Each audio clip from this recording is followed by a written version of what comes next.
వినాయక చవితి సందర్భంగా పెద్దపల్లి జిల్లా కేంద్రంలోని ప్రభుత్వ జూనియర్ కళాశాల మైదానంలో అతిపెద్ద భారీ మట్టి గణపతిని ఏర్పాటు చేశారు ఛత్రపతి యువసేన నిర్వాహకులు.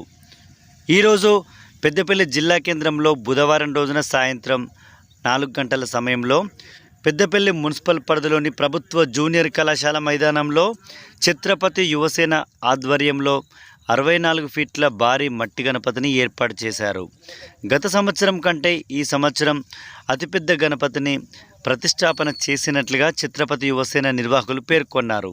గత సంవత్సరం 57 ఫీట్ల మట్టి గణపతిని ప్రతిష్ఠించగా ఈ సంవత్సరం 64 ఫీట్ల భారీ మట్టి గణపతిని ఏర్పాటు చేశామని ఛత్రపతి యువసేన నిర్వాహకులు పేర్కొన్నారు.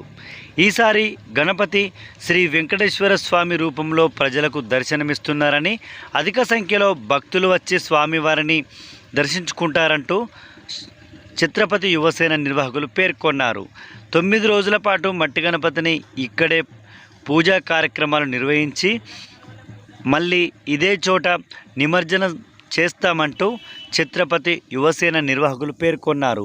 అతిపెద్ద భారీ మట్టి గణపతి కావడంతో మినీ ట్యాంక్ బండ్ వద్దకు తీసుకెళ్లే పరిస్థితి ఉండని నేపథ్యంలో గణపతిని 9 రోజుల పాటు ప్రభుత్వ జూనియర్ కళాశాల మైదానంలో పూజలు నిర్వహించిన అనంతరం ప్రభుత్వ జూనియర్ కళాశాల మైదానంలోనే 9 రోజుల అనంతరం ఇక్కడే నిమజ్జనము చేస్తామంటూ ఛత్రపతి యువసేన నిర్వాహకులు పేర్కొన్నారు.